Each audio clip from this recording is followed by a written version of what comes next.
नमस्कार दोस्तों, स्वागत है आपका इस YouTube channel Sarvan GS classes में।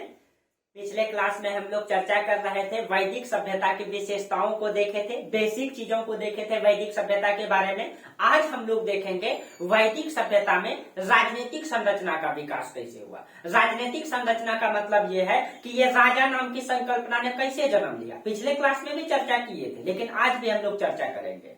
ठीक है, हालांकि मेरा वीडियो लंबा होगा, बेहतर होगा, समझने लायक होगा, क्योंकि इतिहास को पढ़ने का मतलब ये नहीं है कि सिर्फ और सिर्फ आप एग्जाम पास करें। आपको इतिहास का बेसिक नॉलेज भी हो, आप समझें कि हमारा इतिहास क्या रहा है, कैसे इस संकल्पना ने विकास किया, कैसे ये राजा नाम की संकल्पना ने जन्म लिया, कैसे अभी जो हम लोगों का देश गणतंत्र है, एक प्रधानमंत्री होता है, प्रधानमंत्री का चुनाव होता है, चुनाव के बाद मतलब बहुत सारा प्रोसेस जो आप लोग जानते हैं। आज ये प्रोसेस कैसे अचानक आ गया? क्या मनुष्य आया और इन प्रोसेस को जन्म दे दिया? नहीं, इसका धीरे धीरे विकास हुआ है। उसी विकास को हम समझेंगे। अब देखिए, आपको समझना है वैदिक सभ्यता में राजनीतिक संरचना का विकास।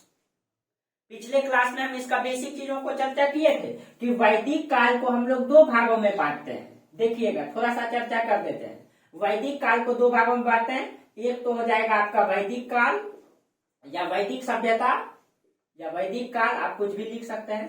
ठीक है, और एक हो जाएगा आपका उत्तर वैदिक काल। उत्तर वैदिक काल, इसको पूरा नहीं लिखेंगे, अब इसको खाली वैदिक काल में जो एक वेद को लिखा गया, ऋग वेद को, वैदिक काल में एक वेद लिखा गया, इसमें ऋग वेद को लिखा गया। और इसका जो कार्यकाल माना जाता है ये 1500 बीसी से लेकर के 1000 बीसी तक है। 1000 बीसी तक है इसको। और जो उत्तर वैदिक काल है इसमें 3 वेद को लिखा गया, सामवेद, यजुर्वेद, अथर्ववेद, 3 वेद। और इसका जो काल है 1000 बीसी से लेकर के 600 बीसी तक है। ठीक है, हमको यही चीजों को आज समझना है। अब हम ये भी बताए थे कि वैदिक काल की जो प्रारंभ हुई थी, कुछ इतिहासकारों का मानना है कि वैदिक काल को जो वैद को जो लिखा, वैद का ग्रंथ है, इसको किसने लिखा? तो आर्य लोगों ने लिखा। ठीक है, ये आर्य लोगों ने लिखा। आर्य कौन है? तो कुछ इतिहासकार कहते हैं कि मध्य एशिया से आए थे आर्य। मध्य एशिया मतलब आपका उधर 5 देश पड़ता है, कजाकिस्तान, उज्बेकिस्तान, तुर्कमेनिस्तान, किर्गिस्तान, ये सब 4-5 देश है, उन सबको मध्य एशिया देश कहा जाता है। एशिया का मध्य वाला देश। ठीक है, अगर आपको इसमें दिखा दें, आप एटलस में देखिएगा, यहाँ पे देखिए, आपको दिख रहा होगा, ये वाला जो हिस्सा है ना, इसको हम लोग मध्य एशिया कहते हैं। ये ठीक है, ये कजाकिस्तान, तुर्कमेनिस्तान, उज्बेकिस्तान, ईरान का कुछ हिस्सा आता है उसमें, उत्तर और मतलब उत्तर पश्चिम का। ठीक है, वो तो मतलब ये ऐसे मूल रूप से 5 देश आता है उसमें। तो कुछ इतिहासकारों का मानना मध्य एशिया से आया है। क्यों? क्योंकि जो वहां पे आपका जो काकेशस पर्वत के आसपास का इलाका है, जो काकेशस पर्वत आपका भूमध्य सागर और काला सागर को जो बीच में जोड़ता है दोनों को, काकेशस पर्वत, वहां पे आर्य का कुछ प्रमाण मिला है। और वहां से जो फ्रांस में जो मतलब संस्कृति पाई गई है, वहां फ्रांस की संस्कृति और भारत की संस्कृति दोनों में कुछ समरूपता दिखाई देता है। समरूपता की मतलब वहां के वर्ड में समरूपता, यहाँ के वर्ड में समरूपता, वहां भी घोड़े का अवशेष, यहाँ भी घोड़े का अवशेष, और काकेशस पर्वत के आसपास 6000 के लमसम में घोड़े का अवशेष पाए। तो इससे ये माना गया है कि काकेशस पर्वत के आसपास से ही, ठीक है, यहाँ पे है आपका काकेशस पर्वत। ये देखिए, ये आपका ये होगा भूमध्य, ये हो गया आपका कैस्पियन सागर, ये काला सागर, इन दोनों के बीच में है कैस्पियन काकेशस पर्वत। यहीं से मतलब ये आर्य लोग उत्पन्न लिया, और यहाँ से कुछ इधर चल गए और कुछ इधर आ गए, कुछ इधर आ गए। तो मतलब इसका मूल निवास स्थान यही बताता है इतिहासकार, अभी तक जो प्रमाणित था।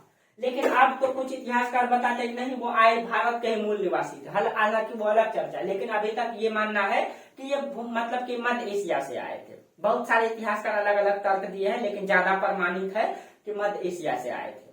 कुछ इतिहासकार कहते हैं जो आपको सिंधु घाटी सभ्यता को बताए, सिंधु घाटी सभ्यता एक बहुत बड़ा नगर था। वहां पे जब अचानक बाढ़ आ गया, तो यहाँ पे सबका घर जब दह गया, तो यही लोग भाग करके आए और इन सब क्षेत्रों में आकर के अपना कुटिया बनाना स्टार्ट किए, मतलब झोपड़ी बनाना स्टार्ट किए। और वहीं से झोपड़ी बनाने लगे, पशु पालने लगे, कबीलाई समाज का निर्माण किए। कबीला का मतलब क्या होता है कि वो मतलब ऐसे करके तंबू गिरा के लोग रहते हैं और वहां पे जंगलों को साफ करके कृषि करते हैं और अपना मतलब जीवन यापन चलाते हैं, पशु पालते हैं। और वहां पर जब 2-3 साल कृषि कर लेते हैं तब वहां का भूमि में जब उपजाऊ नहीं होने लगता है, वहां उपज नहीं होने लगता है, तो वहां से फिर दूसरे स्थान चल जाते हैं। फिर वहां पे वही जंगल साफ करते हैं, वहां भी कृषि करते हैं, वहां भी 2-3 साल रहते हैं। इसको झूम कृषि भी कहा जाता है। ये इसी तरह ये कबीलाई समाज था। मतलब वैदिक काल में लोग इसी तरह मतलब कबीला बना करके रहने लगे। तो मतलब ये कबीला धीरे धीरे कैसे राजा नाम की संकल्पना ने जन्म लिया, उसी चीज को आज हम समझना चाहते हैं। राजा नाम का मतलब, जैसे मान लीजिए आपका भारत का मैप है तो हम इधर समझाते हैं, ठीक है। ये मान लीजिए भारत है, तो जब देश मतलब हमारा देश जो गुलाम हुआ था, अंग्रेजों ने गुलाम बनाया था, क्यों? देखिए मान लीजिए ये भारत है, तो भारत में इस तरह से बहुत सारे राज्य रजवाड़े हुआ करते थे, रियासत जिसको कहा जाता है, ठीक है। अब देखिए इसमें कहा जाता है आजादी के समय 565 रियासत था, ठीक है। मान लीजिए कि ये मतलब ये पूरा भारत है, ये पूरा भारत है और इसमें इस तरह बहुत सारे राज्य। ये भारत एक क्या है? भारत तो हम लोग ने बाद में भारत जैसे संकल्पना को जन्म दिए, कहीं पे भारत जैसी संकल्पना नहीं है। ये तो एक भौगोलिक क्षेत्र है, बाद में हम लोग सीमा खींच करके भारत जैसी संकल्पना को जन्म दिए। हालांकि नाम बहुत जगह आता है, भरत वंश में नाम आता है, भारत आर्यवर्त नाम आता है, तो ये तो भौगोलिक क्षेत्रों का नाम है ना।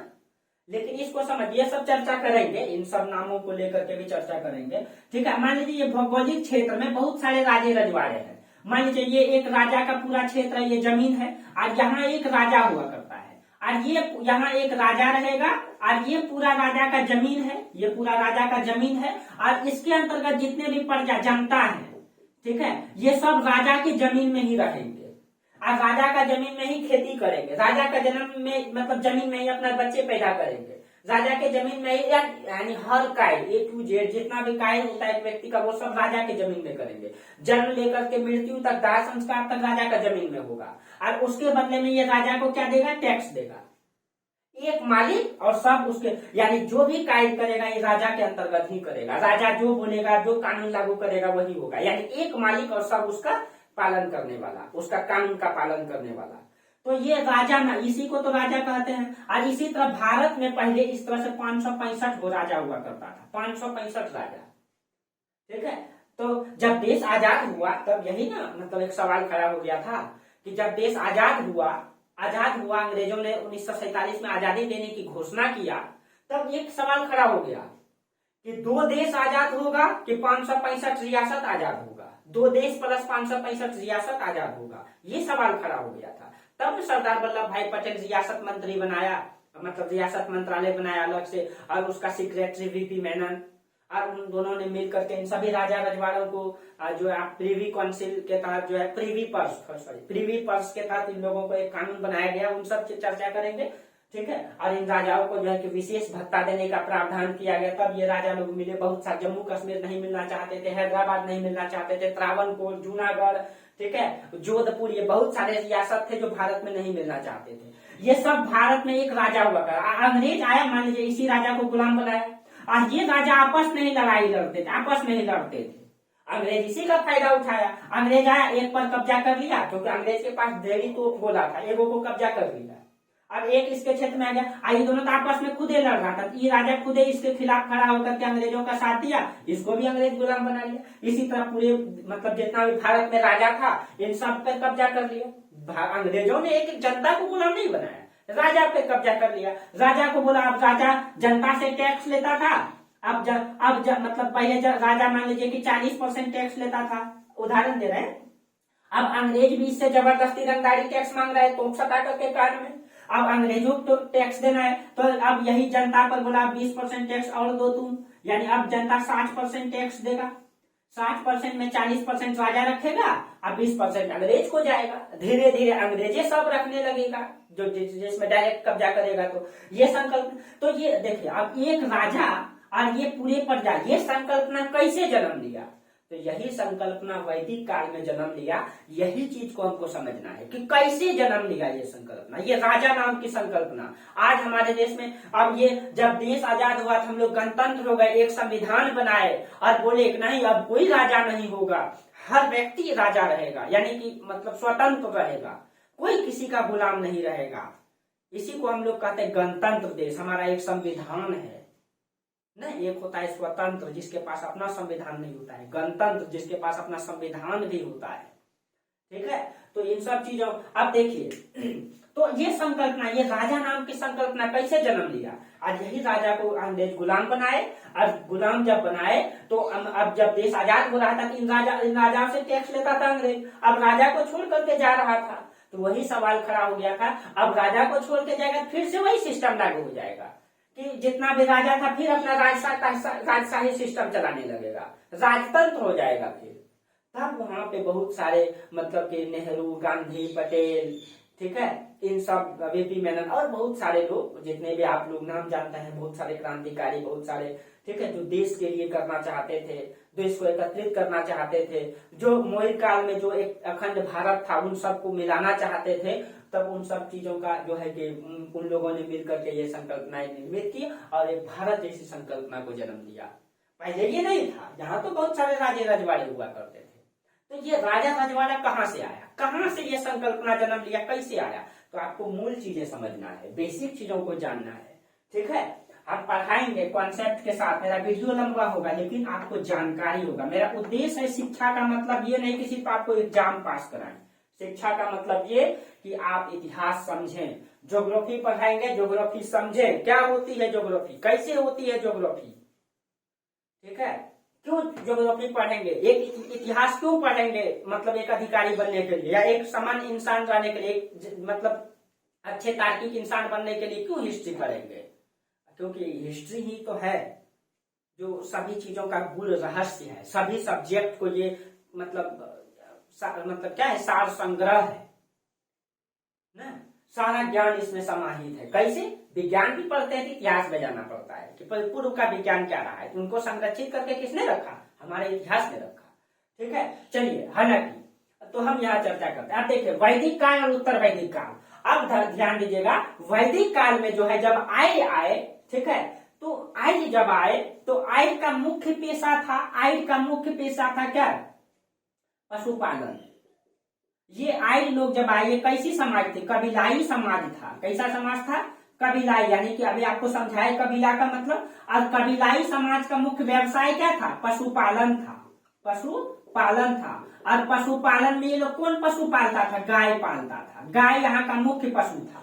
ये क्यों, क्योंकि मतलब कि जब ऋग्वेद में बहुत मतलब जितना भी वैदिक काल का जो बहुत सारा वर्ड इस्तेमाल किया जाता था उसमें ज्यादातर वर्ड ग से प्रारंभ होता है, ग से प्रारंभ होता है। और गाय के लिए एक शब्द आया है, अघन्या शब्द आया है, अघन्या। और अघन्या का मतलब होता है जिसका वध न किया, वध मतलब हत्या न किया जाए, वध न किया जाए। ठीक है, और गाय के लिए अघन्या शब्द आया है, जिसका मतलब होता है वध न किया। इसका मतलब गाय की हत्या नहीं होता होगा। देखिए रियल केस में होता था, मतलब कुछ विशेष पर्व त्योहार या कुछ अलग चीजें में, मतलब कोई मेहमान में, इन सब चीजों में रियल केस में गाय का वध होता था, लेकिन बहुत कम होता था। गाय यहाँ की बहुमूल्य वस्तु थी और गाय को इन लोगों ने विनिमय का माध्यम बनाया था, विनिमय का माध्यम बनाया था, ये भी प्रमाण मिलता है। और विनिमय का माध्यम का मतलब क्या हो गया, मुद्रा। और कोई भी समाज का मुद्रा बहुमूल्य वस्तु को बनाते हैं। आज हमारे मतलब मुद्रा जो है, जो मुद्रा का जो रेट तय होता है वो सोना के अनुसार होता है, क्योंकि सोना हमारे देश का या पूरी दुनिया का बहुमूल्य वस्तु है जो निश्चित अवस्था में है, जो निश्चित है, वो बहुत ज्यादा नहीं है। इसीलिए सोना को हम लोग आधार बना करके मुद्रा छापते हैं। तो उसी तरीके से इस समय गाय को विनिमय का माध्यम बनाएगा, और कहीं कहीं मुद्रा अगर गाय को बनाए, कहीं कहीं समाज का बहुमूल्य वस्तु गाय रहा होगा। तो अब इसका प्रमाण ये भी है कि वैदिक काल में जितने भी वर्ड इस्तेमाल किया गया वो गौ से प्रारंभ होता है, इससे भी पता चलता है। ठीक है, अब देखिए इसको समझिएगा, हम समझाना चाह रहे हैं कुछ चीजें आप लोगों को। ठीक है, अब ये कब चल रहा है, तो 1500 BC के आसपास में ये संकल्पना चल रही है, शुरुआत हुआ। यानी ये लोग आए इस क्षेत्रों में, अपना झोपड़पट्टी झोपड़ी बना लिए बहुत सारे ऐसे करके, ठीक है, और अपना गांव टाइप का बस झोपड़ी, कबीला टाइप का बसा करके। आप लोग देखे होंगे वो जो हमारे समाज में जो कभी कभी आता है सपेरा सब रहता है एक जगह फिर चल जाता है, आप लोग समझ पा रहे होंगे। ठीक है, तो ये कबीला बना करके रहने लगा, जो अस्थायी नहीं थे, अस्थायी थे। ठीक है, लेकिन धीरे धीरे इसमें चेंजिंग आया, ठीक है। और बाद में इसमें ऋग्वेद के द्वितीय मंडल में जो है, ऋग्वेद का द्वितीय मंडल, आप लोग कहिएगा द्वितीय मंडल क्या है, तृतीय मंडल क्या है, देखिए ये सब आर्ट एंड कल्चर में बताएंगे, ठीक है, अभी जरूरत नहीं है। ऋग्वेद का 10 मंडल है, 10 मंडल है। 10 मंडल का मतलब 10 भाग में बांटा गया है, यानी 10, जैसे कि एक किताब है ऋग्वेद, तो उसको मतलब 10 खंड में विभाजित करके लिखा है, 1 खंड 2 खंड इस तरह 10 खंड, उसी को इसमें मंडल कहा गया है। और इसमें टोटल 10 मंडल है, उसमें 1 से लेकर के 10 तक है, इसमें 1 और 10 को लास्ट में जोड़ा गया है। इन सब चर्चा करेंगे बाद में, ठीक है। लेकिन इसमें 2 3 4 इस तरह 10 है। तो द्वितीय मंडल में जो है, ठीक है, द्वितीय मंडल में 2 शब्द का इस्तेमाल किया गया है। 2 शब्द का इस्तेमाल क्या किया गया है द्वितीय मंडल में, आर्य और अनार्य।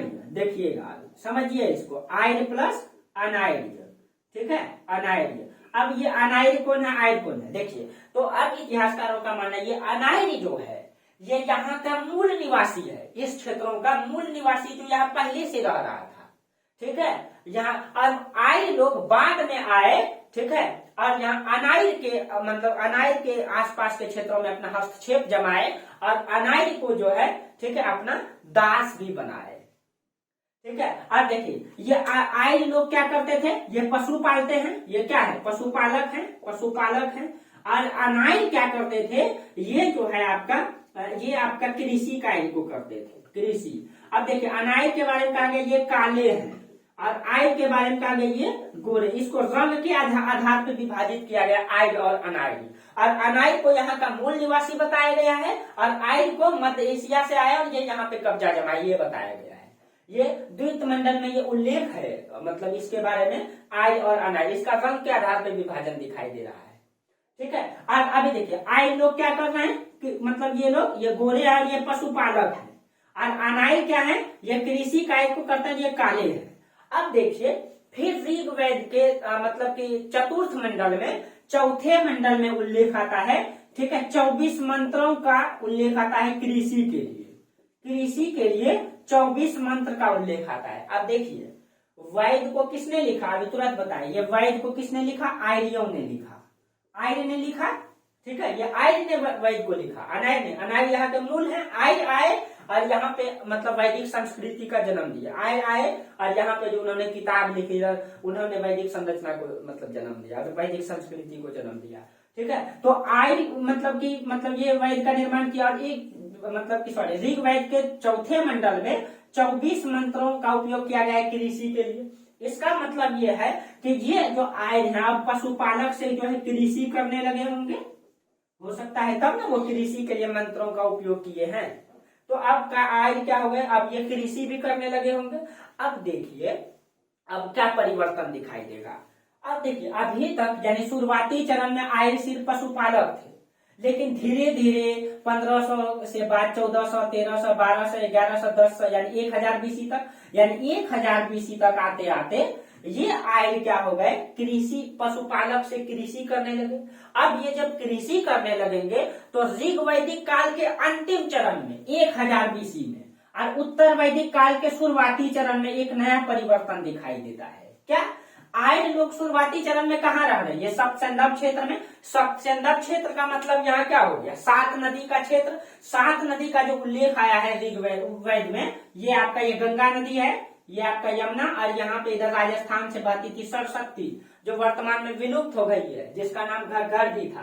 तो 7 नदी इसमें जो उल्लेख आया, ये आपका सिंधु, झेलम, चिनाब, रावी, व्यास, सतलज, सतलज, व्यास, सिंधु, झेलम, चिनाब, रावी, व्यास, सतलज, ये आपका 6 नदी, और एक नदी आपका सरस्वती, ठीक है, सरस्वती नदी। ये 7 नदी इसी क्षेत्रों में आर्य ने अपना, ठीक है, ये किया था, वैदिक मतलब संस्कृति का विकास किया था, ठीक है। यहीं पे आकर के वो अपना निवास स्थान बनाए थे, कबीला का निर्माण किया था आकर के, ठीक है। जब वो आए तो वो पशुपालक थे, लेकिन धीरे धीरे मतलब वो कृषि करना प्रारंभ कर दिए, कृषि करने लगे। जब वो कृषि करेंगे, अब देखिए पहले क्या होता, अब जब कृषि करेगा क्या क्या परिवर्तन दिखाई देगा। कृषि वो कब करता है, जब वो भौगोलिक परिवर्तन उत्तर वैदिक काल के शुरुआती चरण में और वैदिक काल के लास्ट चरण में एक नया परिवर्तन दिखाई देता है, एक तो भौगोलिक परिवर्तन और एक व्यवसायिक परिवर्तन। अब आर्य लोग क्या करने लगे, आर्य लोग जो है पहले यहाँ पे रह रहे थे, लेकिन अब यहाँ से इनका दो परिवर्तन दिखाई देता है, एक तो भौगोलिक और एक आपका व्यावसायिक परिवर्तन। भौगोलिक का मतलब क्या हो गया, अब जो ये आयल है ये सब सिंधु क्षेत्र से ये गंगा, ये भारत मतलब बिहार में बहती है गंडक नदी, इसका नाम आया है वेद में सदानीरा नदी। ठीक है, अब जो आर्य लोग हैं ये जो है ये बिहार और उत्तर प्रदेश के मैदानी भागों में आ गए। इससे ये मतलब उससे प्रमाण पता चलता, उस उल्लेख से पता चलता है कि ये लोग अब कहाँ आ गए, ये बड़े से उपजाऊ भूमि में आ गए। और हम जानते हैं कि उत्तर का मैदान बहुत ज्यादा उपजाऊ है और इसी उपजाऊ में मगध साम्राज्य बसेगा। कब, यहीं से वो संकल्पना जन्म लेती है। हम राजा नाम की संकल्पना को अभी साबित करते हैं कैसे आया। अब यहाँ जब आएंगे तो ये उपजाऊ भूमि है, यहाँ उत्पादन अधिक होता है। और यहाँ कब आए, उत्तर वैदिक काल के शुरुआती चरण में आए। जब वहां पर वो आए, ठीक है, भौगोलिक परिवर्तन जब हुआ उनका, यानी कि वो सब सिंधु क्षेत्र से इस क्षेत्रों में आए उत्तर वैदिक काल में, ठीक है, तब उनका व्यवसाय में परिवर्तन हो गया। व्यवसाय में क्या, पहले वो पशुपालक से पहले कृषि करने लगेंगे।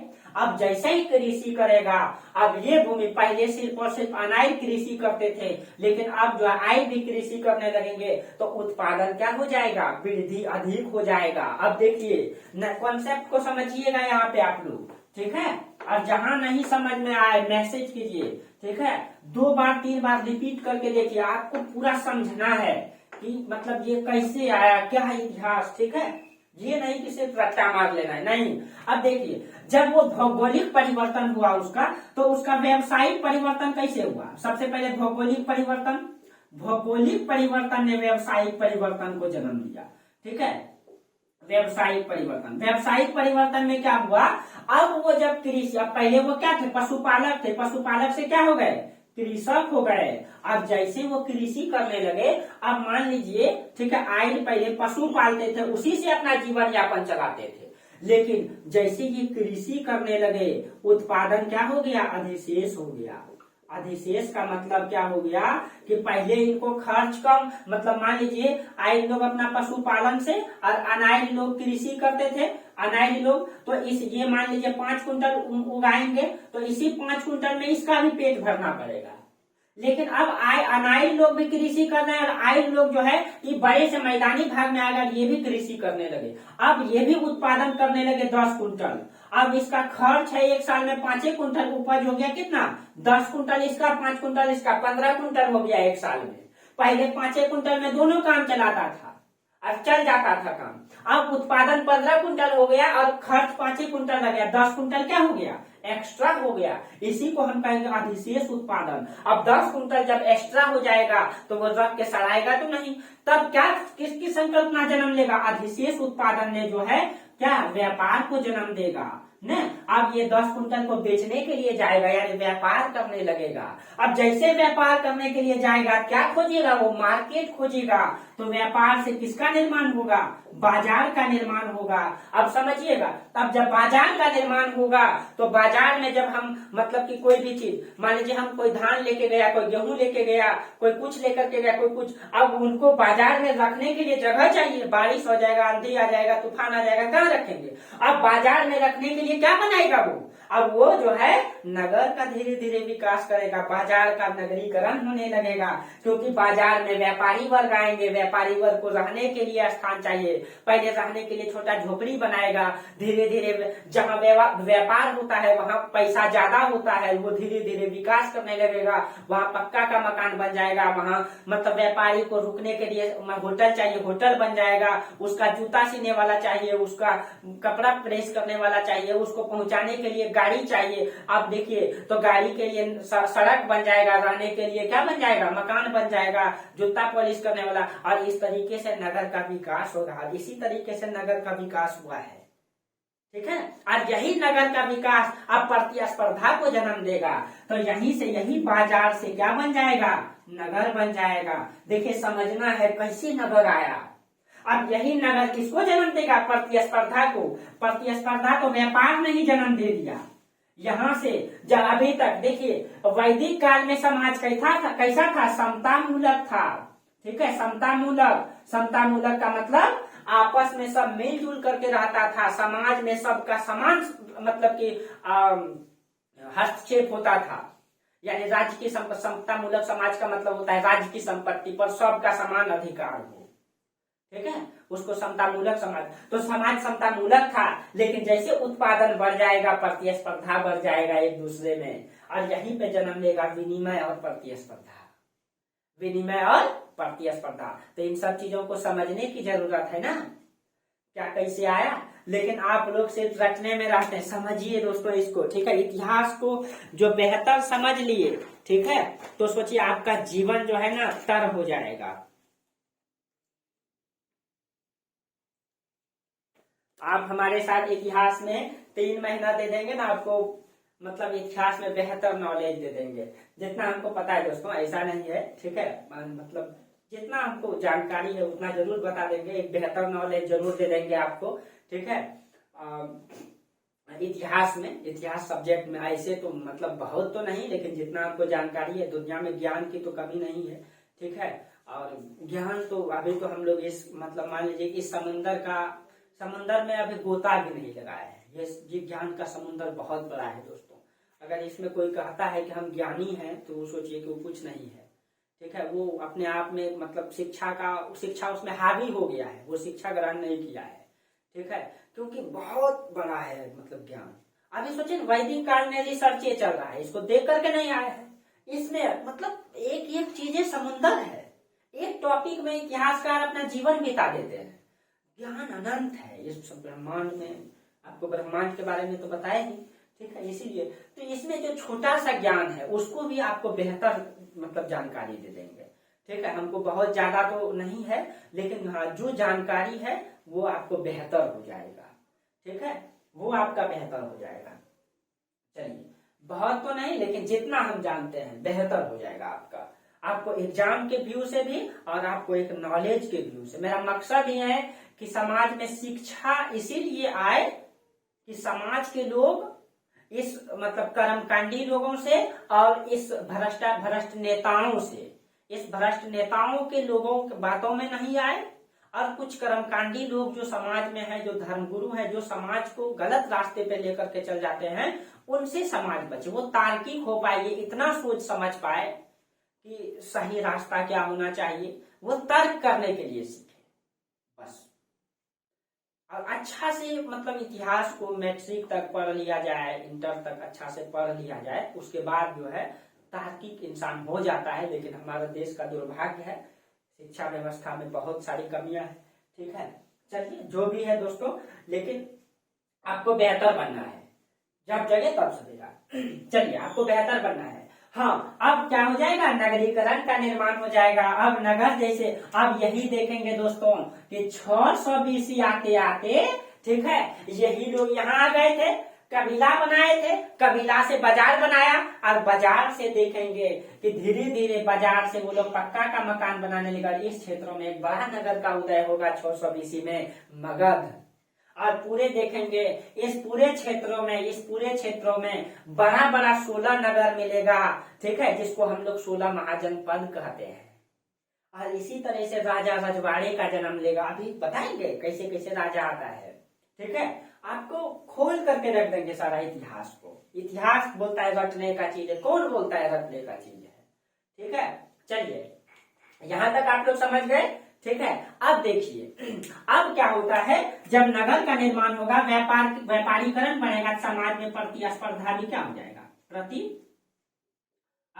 भी क्या हो जाएगा, प्रतिस्पर्धा। आप लोग समझ रहे, व्यापार वाणिज्य करने के लिए प्रतिस्पर्धा बढ़ जाएगा, मेरा ज्यादा, हम ज्यादा कमाए, आज का समाज वही हो गया है ना, आज का समाज वही हो गया, प्रतिस्पर्धी समाज हो गया है, तो प्रतिस्पर्धा बढ़ेगा।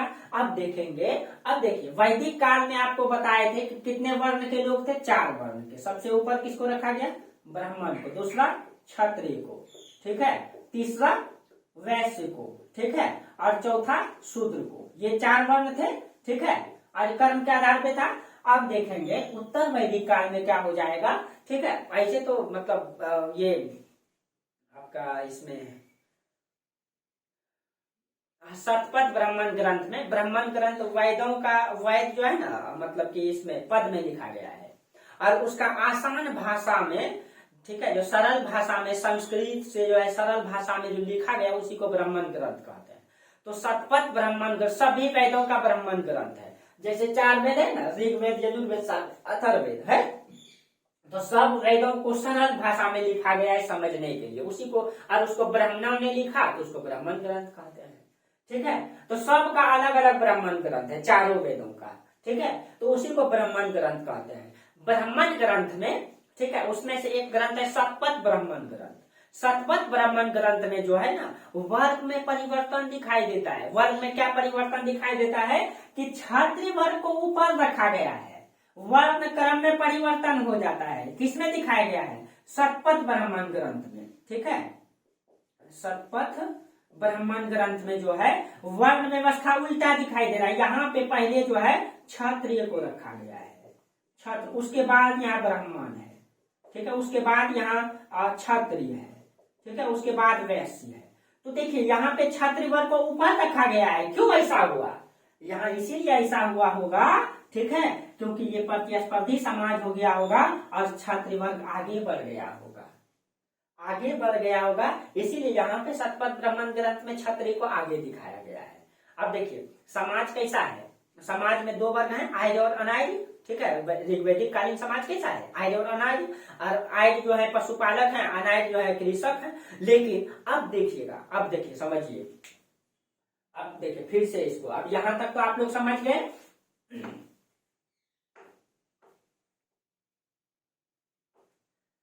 देखिए, अब देखिए, अब ऋग्वैदिक समाज कैसा है? ऋग्वैदिक समाज जो है आपका, ऋग्वैदिक समाज 2 भागों में विभाजित है। एक है आपका आर्य और एक है आपका अनार्य। ठीक है, अब देखिए आर्य लोग क्या कर रहे हैं? पशुपालक है, पशुपालक। और ये अनार्य लोग क्या कर रहे हैं? ये कृषक है। अब देखिए बाद में ये भी आर्य भी क्या हो गए? ये भी कृषक हो गए, कृषक हो गए। अब आर्य लोग ज्यादा तेज हैं, ये होशियार हैं, ये तो अनार्य, ये काले हैं, इनको कम बुद्धि है, ऐसा मतलब दिखाया गया उसमें। ठीक है, ये गोरे हैं। ठीक है, ये उस पर कब्जा कर किए हैं अनार्य पर। अब देखिए ये आर्य जब कृषक हो जाएंगे, अब कृषि और कृषि दोनों करने लगेंगे। तो पहले क्या होता था? देखिए एक चीज हम वहां बोलना भूल गए थे। जब समाज पशुपालक था, पशुपालक था, पशुपालक में मुख्य पशु क्या था? गाय। तो पहले गाय चोरी को लेकर के आपस में लड़ाई होता था उन लोगों में। ठीक है, गाय चोरी को लेकर के होता था। लेकिन अब वही विवाद, अब पहले गाय चोरी को लेकर के होता था, अब वही विवाद जो है, शायद पिछले क्लास में ये बताए थे हम, तो ये अब यही विवाद किसको लेकर के होने लगेगा? जमीन को लेकर के होने लगेगा। नहीं, काहे कृषि करने लगा, तो कृषि जब करने लगेगा जमीन को लेकर के विवाद हो जाएगा। और जमीन को लेकर के जब विवाद होगा दोनों में युद्ध होगा। पहले गाय को लेकर के भी युद्ध होता था। अब युद्ध जब होता था तो इसका एक नेतृत्व करता होता था। नेतृत्व यानी कि अब मान लीजिए गाय चोरी को लेकर के युद्ध होगा 2 समाज में, तो उसको एक तरफ से उधर जो बलिष्ठ आदमी होता है वो नेतृत्व करता है, हम जो नीति बनाएंगे उसी तरह लड़ना, और नहीं तो फिर जैसे तैसे लड़ेगा तो हार जाएगा। तो उसी तरीके से अब ये लोग जो है जब लड़ाई लड़ेगा इसका एक नेतृत्व करता होगा, नेतृत्व करता होगा। अब देखिए अब एक समाज से, अब यानी कि अनार्य समाज से भी एक नेतृत्व करता, आर्य समाज से भी एक नेतृत्व करता, यानी इधर से भी एक व्यक्ति, इधर से भी एक व्यक्ति, दोनों लड़ेगा। और वो जो व्यक्ति जो नेतृत्व करता होगा, वो नेतृत्वकर्ता का बात उसका सब लोग मानेगा। और युद्ध अगर जीत जाएगा उस नेतृत्वकर्ता के नेतृत्व में, तब उस नेतृत्वकर्ता को कहीं न कहीं वो सारे लोग अपने से ऊपर समझेगा, नहीं समझे। देखिए मान लीजिए कि ये एक मतलब नेतृत्वकर्ता हो गया, राजा नहीं बोलेंगे इसको, नेतृत्व कर रहा है युद्ध का, 2 पार्टी में युद्ध हो रहा है, इसमें और इसमें, दोनों में युद्ध होने वाला है, दोनों में। ठीक है, और इसका पीछे में 1000 आदमी खड़ा है, इधर मान लीजिए इसका पीछे 1000 आदमी खड़ा है, इसका भी 1000 आदमी खड़ा है पीछे। यानी कि अब ये किसके बातों को फॉलो कर रहा है? इसका बात। ये जो बोलेगा ये 1000 आदमी वही मानेगा, ये जो बोलेगा ये 1000 आदमी यही मानेगा। नहीं, अब अगर ये दोनों में युद्ध हुआ, मान लीजिए ये जीत गया, अब किसका नेतृत्व में जीता? इसका नेतृत्व में। अब कहीं कहीं ये 1000 आदमी इसको मतलब सर्वमान्य उच्च व्यक्ति समझेगा कि नहीं, क्योंकि इन्होंने युद्ध को जिताया। अब इसको सर्वमान्य समझेगा तो कहीं कहीं इसका इज्जत ये अपने आप में कहीं कहीं इन लोगों से क्या हो जाएगा? ऊंचा हो जाएगा। होगा कि नहीं? ऊंचा होगा। इसके लिए भी कुछ शब्द का इस्तेमाल है, जैसे यहाँ जो युद्ध का नेतृत्व करता होता था, यहाँ समिति, समिति नाम का मतलब कि ये समिति होता था, ठीक है। आज समिति का उल्लेख 9 बार आया है। उसके बाद होता था सभा, उसके बाद होता था विदत, उसके बाद होता था गण। देखिए समिति होता था, सभा होता था, विदत होता था, गण होता था, ठीक है। अब देखिए मतलब समिति का उल्लेख 9 बार, सभा का 8 बार, इसका उल्लेख 8 बार, विदत का 122 बार उल्लेख आया है, और आपका गण का उल्लेख 46 बार आया है, 46 बार, ठीक है। यानी ये समिति जो होता था वही युद्ध का नेतृत्व। समिति जो होता था, इस समिति में आम जनता भाग लेता था। समिति का मतलब कि हाँ, समिति में आम जनता भाग लेगा, लेकिन इसका अध्यक्ष होता था, इस समिति का एक अध्यक्ष होता था। अध्यक्ष को जो है इसमें ईशान कहा गया है। ईशान शब्द से मतलब उल्लेखित किया गया है, उसको ईशान कहा जाता था, ठीक है। और आम इस सदस्य में जो है आम जनता होती थी, इस सदस्य में आम जनता होता था, और उसका जो अध्यक्ष होता था उसको ईशान कहा गया है।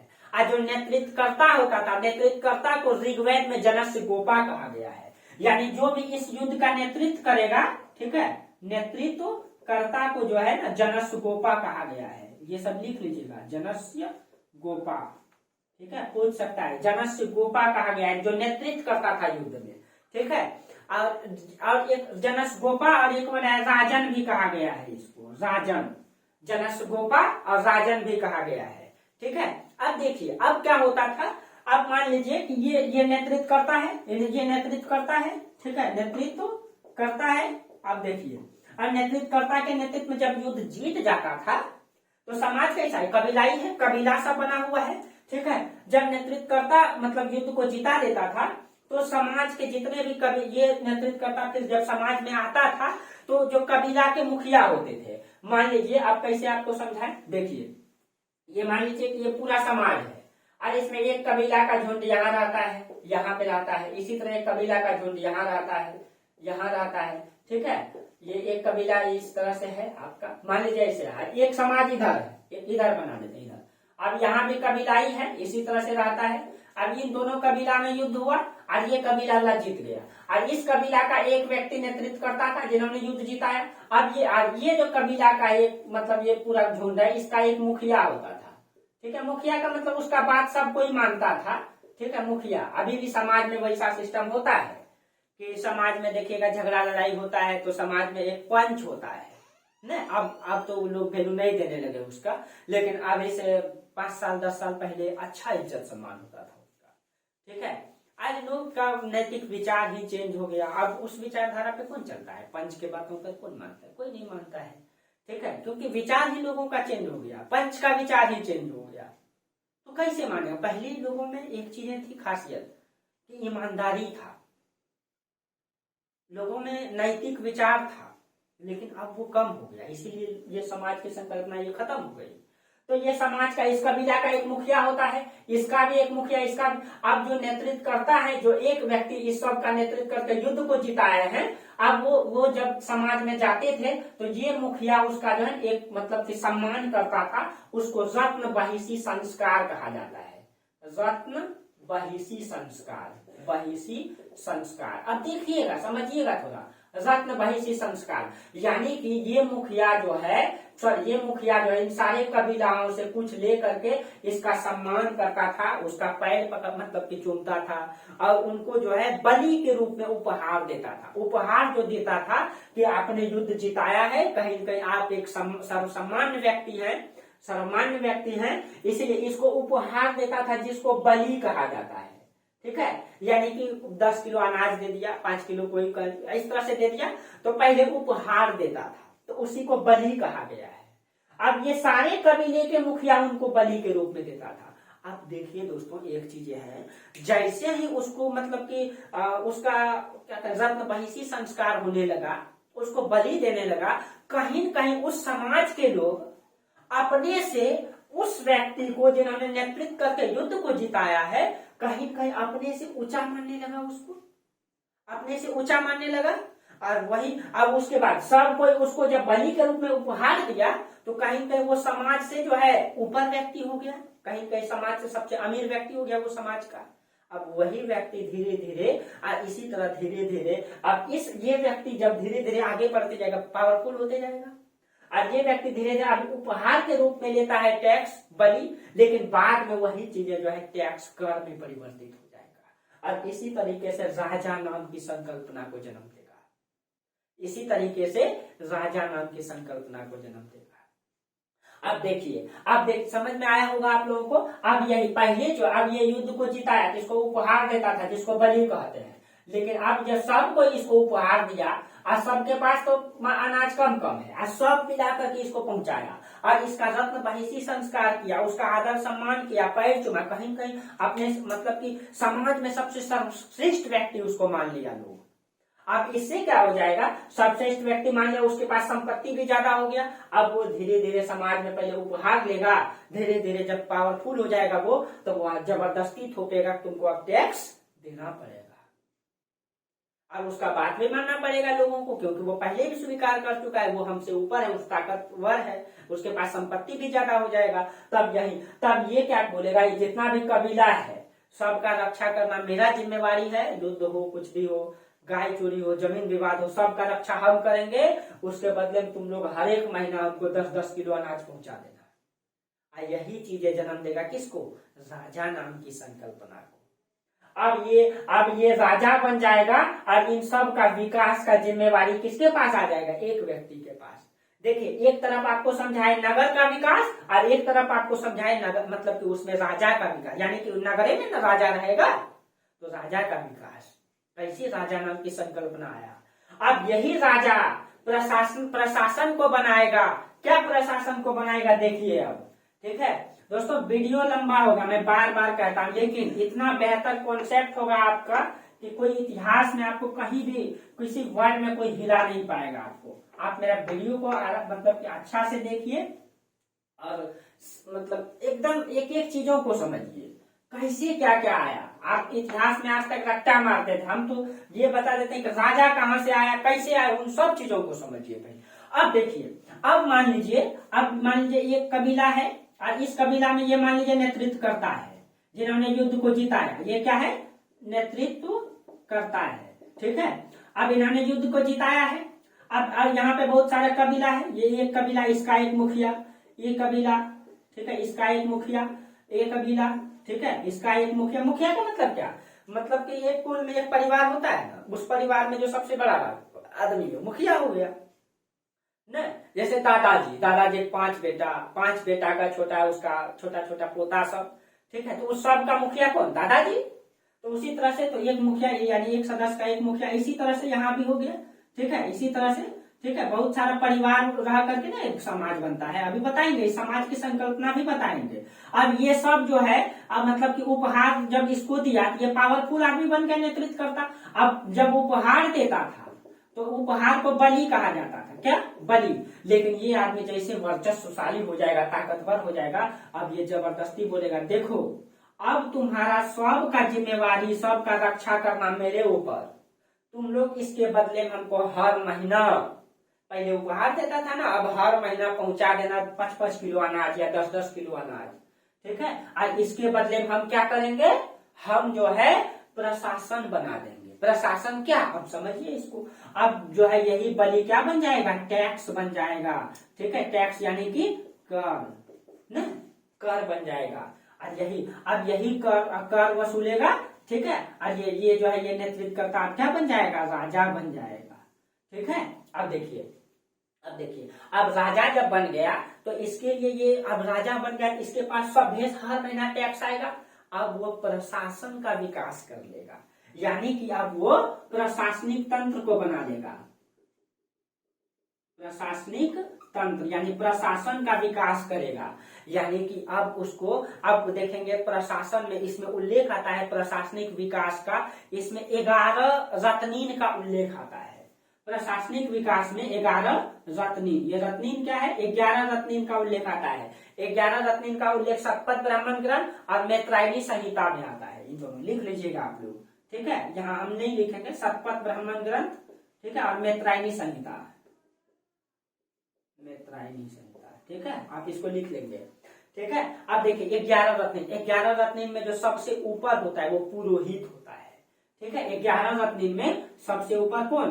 पुरोहित, जो ब्राह्मण वर्ग होता था। इसी की अब ये पुरोहित ब्राह्मण है, और जबकि ये नेतृत्व करता राजा कौन है? क्षत्रिय। लड़ने का काम किसका था? पिछले क्लास में बताए थे, क्षत्रिय का।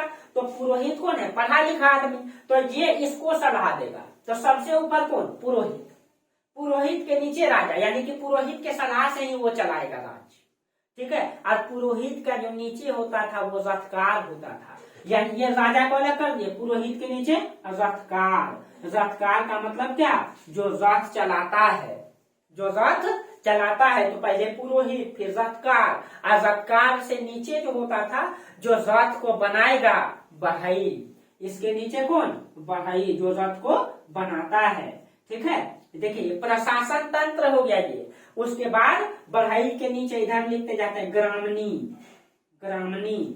ठीक है, ग्रामनी के बाद आपका सैनानी, वज्रपति। उसके बाद आपका इन सब के बारे में बताएंगे, सैनानी, उसके बाद वज्रपति, वज्रपति, और वज्रपति के बाद भागदूत। उसके बाद यहाँ पे आपका भागदूत।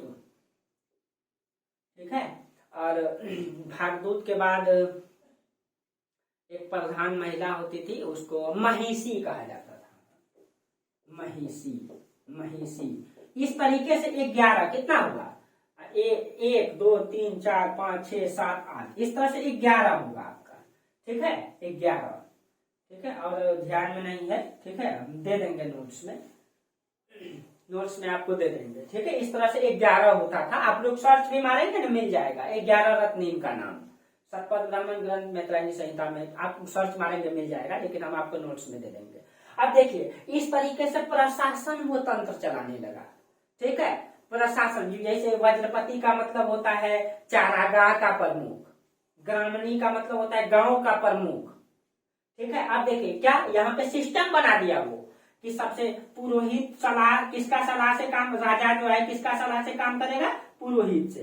पुरोहित के बाद कौन होगा? रथकार, जो रथ बनाएगा, उसका वैल्यू होता था उस समय, आज ही नहीं होगा। उसके बाद रथकार का मतलब जो रथ का संचालन करेगा, राजा जिसमें बैठता है, और रथ चलाने वाला रथकार। और रथकार, रथ किसने कौन बनाएगा? बढ़ई, उससे नीचे बढ़ई, बढ़ई से नीचे ग्रामणी, यानी कि गांव का मुखिया। ग्रामणी के नीचे सैनानी, सेना का प्रमुख। वज्रपति, वज्रपति चारागाह का प्रमुख, यानी कि गाय, मतलब उस समय चारागाह, गाय चराने वाला है तो चारागाह इतना बड़ा है, उसका एक मालिक रहेगा। जय आदमी गाय चराने आएगा उसमें, उससे टैक्स वसूलेगा ये चारागाह, वज्रपति। भागदूत, महिषी, महिषी महिला का मतलब कि प्रधान महिला को महिषी कहा गया था। ठीक है, इस तरीके से वो क्या बना लिया?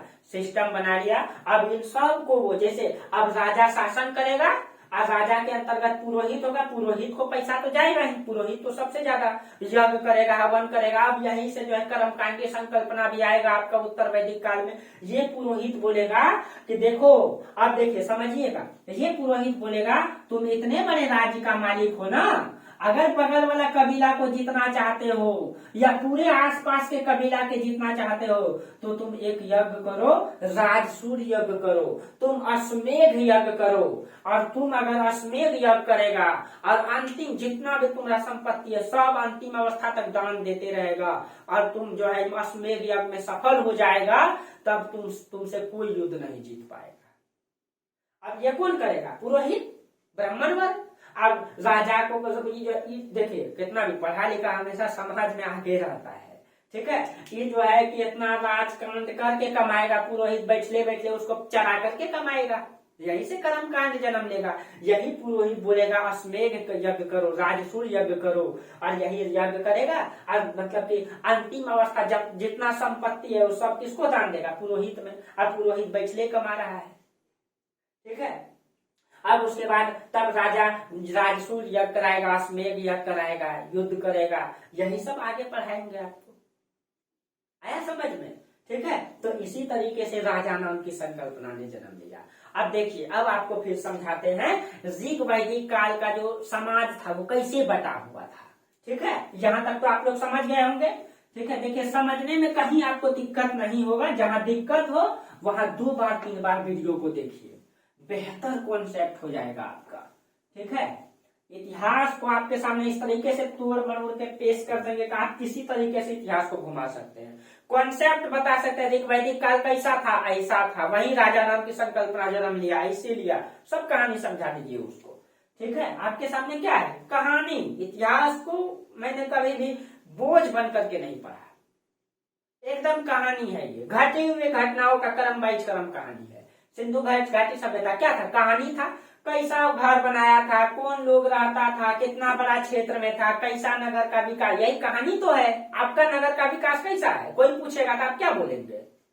आप देख लीजिए उसको, गांव को, आप अपना गांव के बारे में बताना होगा, क्या बोलेंगे? कैसा सिस्टम है गांव में? और गांव का मुखिया होता है, उससे नीचे सरपंच होता है, उसके बाद वार्ड पंचायत होता है। गांव का स्ट्रक्चर कैसा है? हाँ, शहर मतलब कि शहर टाइप का बन गया है, बिजली है, पक्की सड़क है, कच्ची सड़क जो है गली में गुजरता है, सब चीज है, नाली नहीं है अपना गांव में। ऐसे बोलिएगा, हम अपने गांव के बारे में बोल रहे हैं, जहां जाना है वहीं बोलिएगा आप लोग। ठीक है, क्या करें, बोलना पड़ता है। बहुत लोग नाराज हो जाएंगे, लेकिन सच्चाई यही है दोस्तों, नहीं है मेरा गांव में नाला। ठीक है, तो कहीं कहीं कौन इसको बोलने वाला है? बगल में मैंने गंगा नदी है, लेकिन आज तक नाला नहीं बना। आप सोच सकते, दुर्भाग्य है ना। चलिए, हाँ, अब देखिए, अब ऋग वैदिक काल का जो सबसे छोटी इकाई है वो क्या है। अब ऋग वैदिक काल कैसे चलता था, मतलब उसमें वो समाज कैसा था? तो समाज में सबसे निचले तबीले में परिवार होता था। ठीक है, एक परिवार है, एक कबीला का निर्माण होगा तो एक परिवार, और परिवार से बड़ा होता था कुल। कुल और कुल समझ रहे होंगे आप लोग, जैसे कुल से बड़ा होता है ग्राम। अब देखिए, सब बता देते हैं आपको। ठीक है, ग्राम। अब देखिए, नहीं चल रहा है। अब देखिए, एक परिवार है और परिवार का जितना सब सदस्य होता है, एक परिवार का जो मतलब सब जितना भी एक परिवार से उत्पन्न जो लेता है उसको कुल कहते हैं। और ये बहुत सारे कुल मिलाकर के गांव बनता है, तो वही गांव, बहुत सारे कुल मिलाकर के क्या बना, गांव। और गांव से बड़ा जो होता था विष होता था, विष कहते थे उसको, विष। ठीक है, और विष से जो बड़ा होता था उसको जन कहते हैं। उसको क्या कहते हैं, जन। और जन से जो बड़ा होता है उसको कहते हैं जनपद। और जनपद से जो बड़ा होता है महाजनपद, महाजनपद। अब देखिएगा, देखिए, जब ये परिवार है, कुल से गांव, यानी गांव का विकास होगा, गांव से थोड़ा बड़ा हो जाएगा, उसका मतलब विकास का स्ट्रक्चर क्या हो जाएगा, विकसित हो जाएगा। उसके बाद जन हो जाएगा, जन, यही आपका कबीला है, यही आपका क्या है, कबीलाई समाज है। तो इसी तरह कबीला पूरे मिला करके कबीलाई है। ठीक है, और जन से जैसे जनपद बनेगा, वो यानी कि अब वो कबीला जो है विकसित होकर के नगर की ओर जाने लगा। अब महाजनपद हो जाएगा तो पूरा शहर बन गया। शहर बन गया, देखेंगे कि इसी तरह से इस पूरे क्षेत्रों में 16 वो शहर बनेगा, जिसको हम लोग 16 महाजनपद कहते हैं। 16 महाजन। तो ऋग वेद में जो है, ऋग वेद में जनपद का उल्लेख एक बार आया है। ये जो जनपद है इसका उल्लेख एक बार आया है, लेकिन जन का उल्लेख 30 बार आया है। इसका उल्लेख 30 बार आया है ऋग वेद में। ठीक है, ऋग वेद में जनपद का उल्लेख एक बार और मतलब जन का उल्लेख 30 बार। इसका मतलब जो ऋग्वैदिक काल है वो कबीलाई समाज था, यही जन को कबीलाई, वो पूरा समाज को जन। और इसके बाद एक बार जनपद आया है, यानी छोटा सा जन रहा होगा, और यही जन बाद में, यही जनपद जाकर के बाद में बड़ा हो जाएगा, क्या हो जाएगा, महाजनपद। कैसे होता है अपना समाज में, पहले ग्राम पंचायत, नगर पंचायत, नगर निगम होता है ना, फिर मतलब कि मतलब बहुत महानगर होता है, मेगा सिटी होता है जिसको कहते हैं, फिर आपका मतलब ग्लोबल सिटी होता है ना, इस तरीके से बड़ा बड़ा। ठीक है, जैसे महानगर, नगर, महानगर, ग्लोबल सिटी, जिसको क्या कहेंगे, देखिए हिंदी में ध्यान नहीं आ रहा है, ग्लोबल सिटी, वैश्विक नगर इसको कह सकते हैं।